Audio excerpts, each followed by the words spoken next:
Good evening to all my followers, students, and dear friends. Today, in this lecture, we will study textual content of Holi, chapter 9, from Footprints Without Feet. आज हम इस content में होली को discuss करेंगे।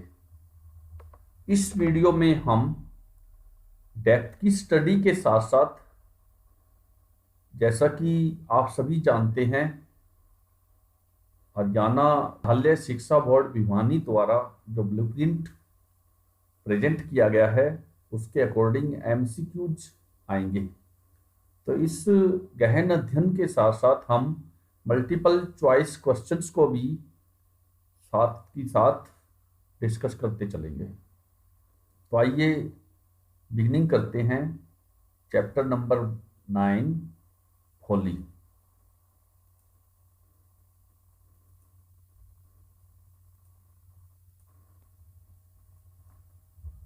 Holi has been written by K.A.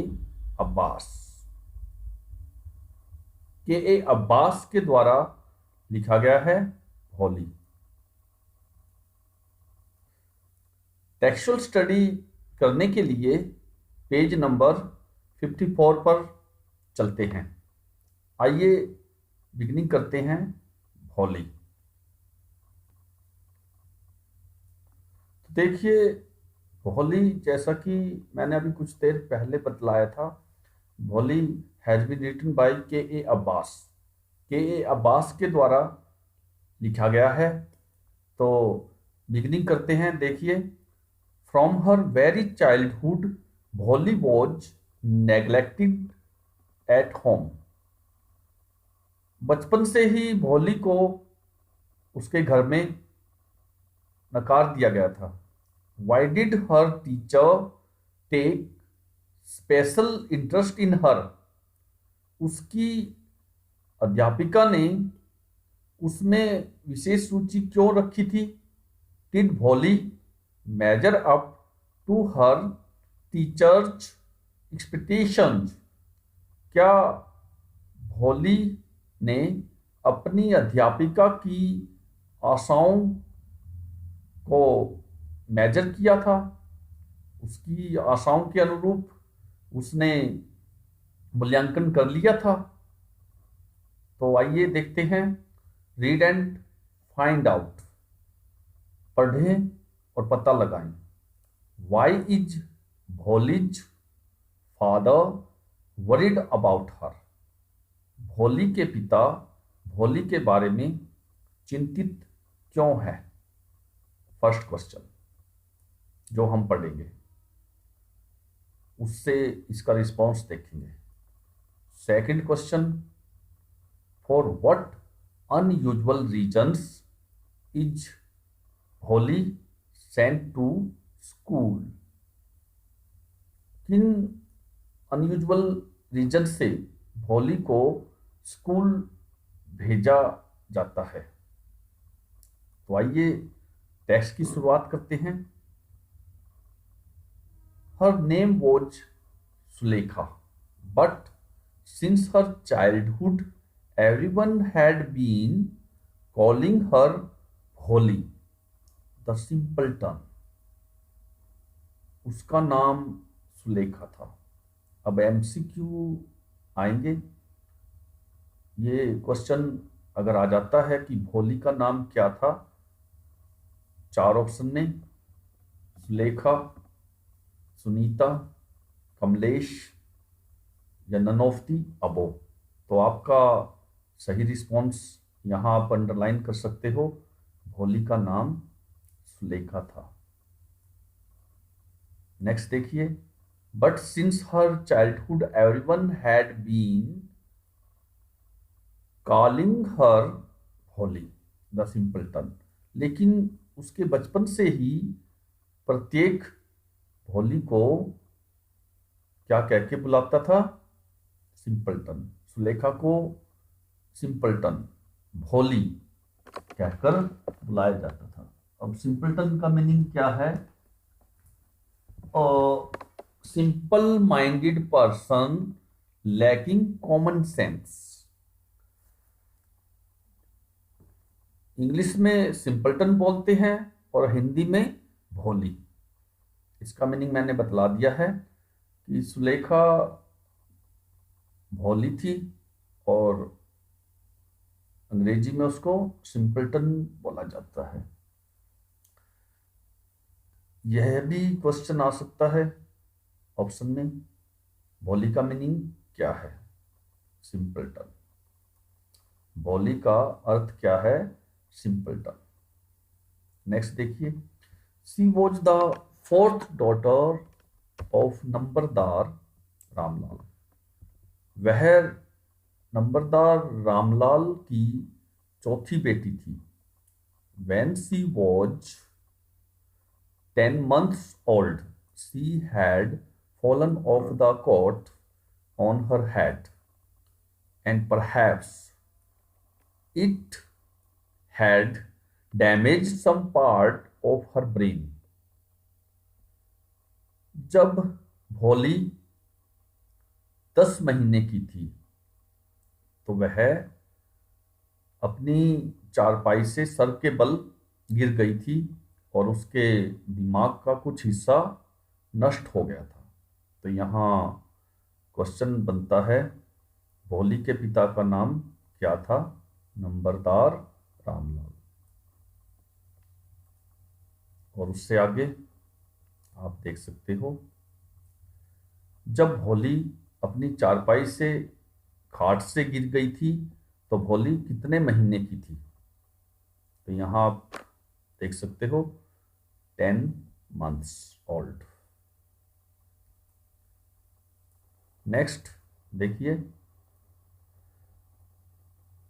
That was, आगे देखिए, that was why she remained a backward child and came to be known as Bholi the simpleton. यही कारण था कि वह एक बैकवर्ड चाइल्ड बन गई थी और उसे भोली के नाम से जाना गया था, जिसका अर्थ क्या होता है? सिंपलटन। नेक्स्ट देखिए, next para, at birth the child was very fair and pretty. जन्म के समय बच्ची गोरे रंग की और बहुत सुंदर थी। But when she was 2 years old, she had an attack of smallpox।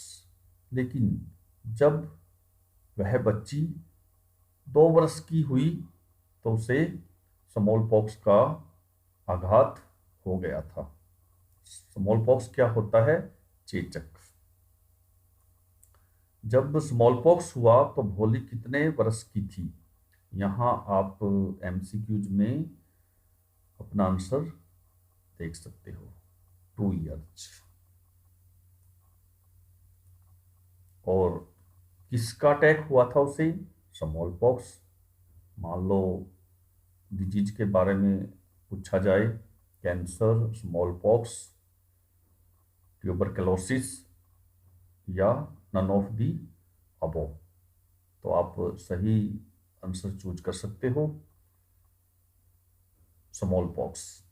Next देखिए, only the eyes were saved but the entire body was permanently disfigured by deep black pock marks. लेकिन सारा शरीर स्थायी तौर पे बेढंगा हो गया था, गहरे गहरे ब्लैक पॉक्स के कारण, चेचक के निशानों के कारण। केवल आंखें ही बची थी। Only the eyes were saved. Next देखिए, little Sulekha could not speak till she was 5 when at last she learned to speak she stammered। Stammered का मीनिंग क्या होता है? हकलाना। छोटी बच्ची सुलेखा बोल नहीं सकी थी। जब तक वो 5 वर्ष की हुई बोल नहीं पाती थी। और when at last she learned to speak, और जब आखिर में उसने बोलना सीख लिया तो हकलाने लगी थी। The other children often made fun of her and mimicked her. दूसरे बच्चे अक्सर उसका मजाक उड़ाया करते थे और हंसी उड़ाया करते थे। मिमिक कॉपी करना, जैसे हकलाती थी ना, दूसरे बच्चे भी उसी की तरह मिमिक्री करने लगे थे। जैसे चिढ़ाना, उसी के वर्ड में बोलते हुए। Next, as a result she talked very little. उसका परिणाम क्या हुआ? परिणाम स्वरूप वो बहुत ही कम बात किया करती थी। Ramlal had 7 children, 3 sons and 4 daughters, and the youngest of them was Polly. Ramlal के 7 बच्चे थे। अब एमसीक्यूज में यह क्वेश्चन बन के आ जाता है, रामलाल के कितने बच्चे थे? 5, 6, 7, 8। आप यहाँ इसका आंसर देख सकते हो। Ramlal had 7 children. 7 चिल्ड्रन में कितने बेटे थे?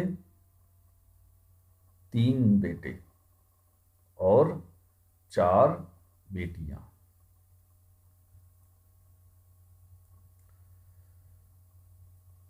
और सबसे छोटी बेटी कौन थी रामलाल के बच्चों में? भोली। भोली को सबसे यंगेस्ट थी, the youngest. It was a prosperous farmer's household, and there was plenty to eat and drink. यह एक समृद्ध किसान का घरेलू कामकाज था, और वहां पर खाने को प्रचुर मात्रा में मिला करता था, पीने को पर्याप्त मात्रा में मिला करता था, खान पान अच्छा था। प्लेंटी मीन्स प्रचुर मात्रा में। ऑल द चिल्ड्रन एक्सेप्ट भोली वर हेल्दी एंड स्ट्रॉन्ग। भोली को छोड़ के, एक्सेप्ट मीन्स भोली के अलावा, सभी बच्चे स्वस्थ और स्ट्रॉन्ग थे, मजबूत थे।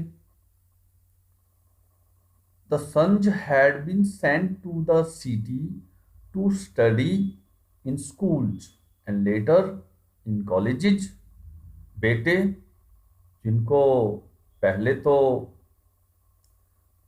विद्यालयों में पढ़ने के लिए भेजा गया था और बाद में कॉलेजेस में, महाविद्यालयों में पढ़ने के लिए भेज दिया गया था।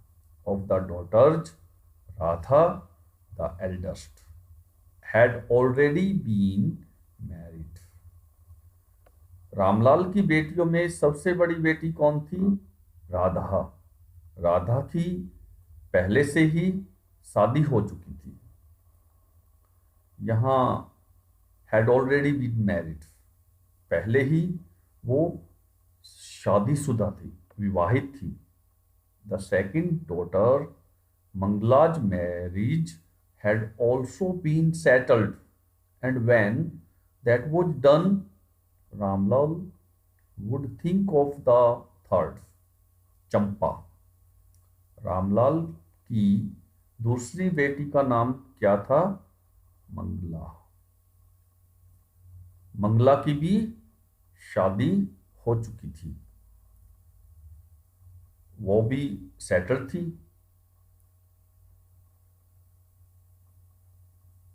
और रामलाल अपनी तीसरी बेटी के विवाह के बारे में, शादी के बारे में सोचने लगा था।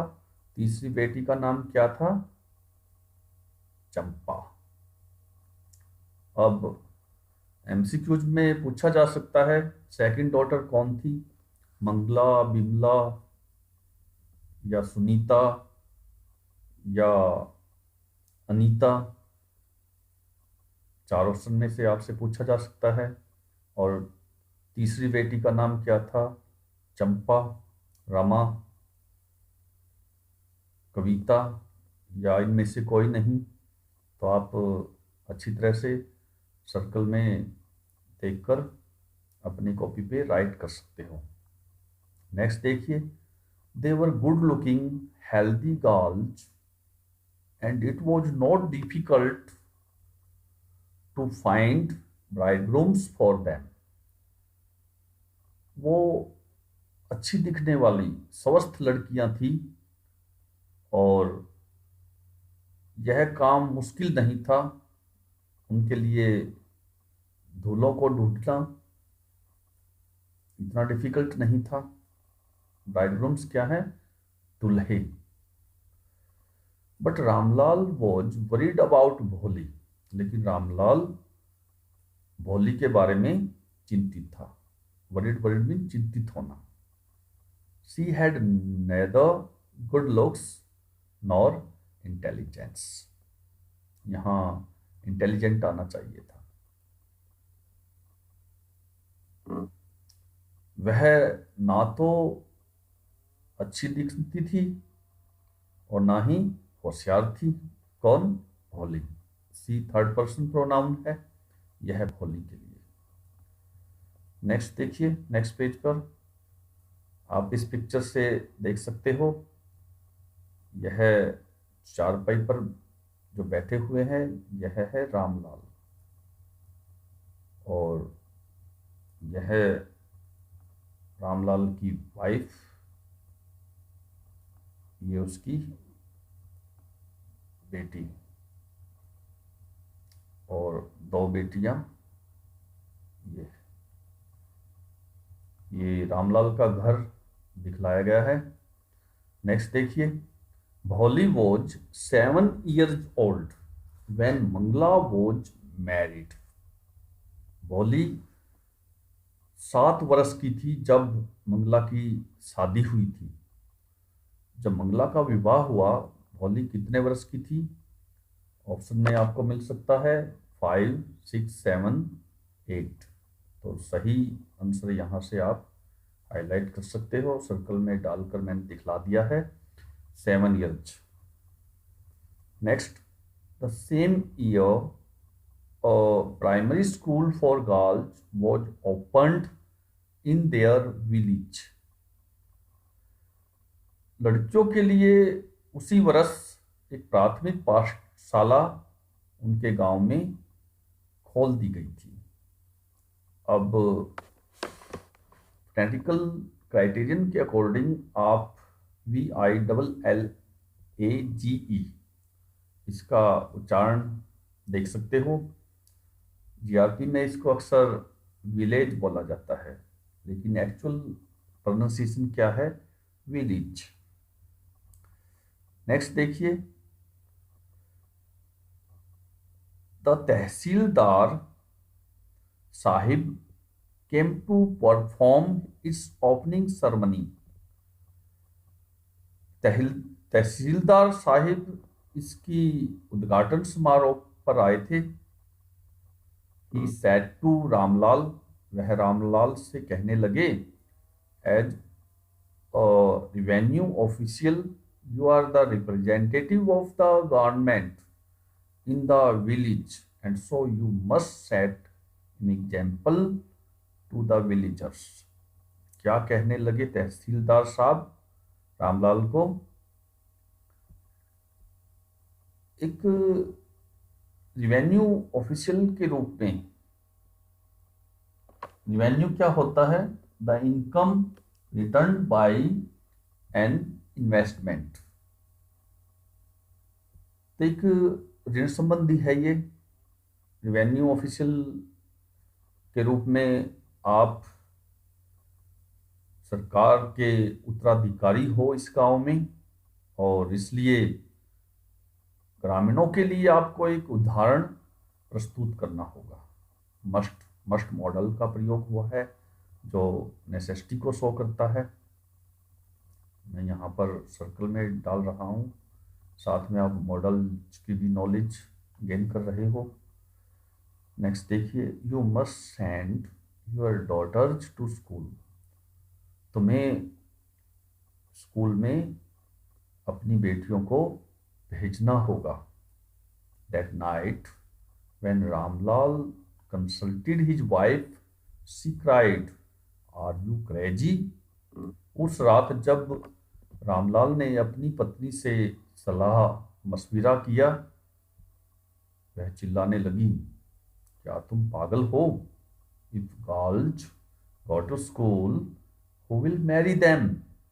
अगर लड़कियां स्कूल में जाती हैं तो उनसे कौन विवाह रचाएगा? But Ramlal had not the courage to disobey the tehsildar. लेकिन रामलाल में तहसीलदार साहिब की अवज्ञा करने का साहस नहीं था, हिम्मत नहीं थी। At last his wife said, I will tell you what to do. इस पर आखिर में उसकी पत्नी कहने लगी, मैं तुम्हें बतलाऊंगी क्या करना है। सेंड भोली टू स्कूल। भोली को स्कूल में वे भेज देते हैं। As it is, there is little chance of her getting married with her ugly face and lack of sense। जैसा कि है, भोली के विवाह का बहुत कम चांस है, बहुत कम अवसर मिलेगा। रीजन क्या है? उसका चेहरा भद्दा है और उसमें अकल की कमी है। Let the teachers at school worry about her. उसके बारे में चिंता स्कूल के अध्यापकों को ही करने दो। हम भोली को स्कूल भेज देते हैं। यह परामर्श रामलाल की पत्नी ने रामलाल को दिया था। तो dear students, dear friends, dear followers, I hope you will enjoy this study and you will draw as much as benefit by studying, by listening this textual content. Thanks to all.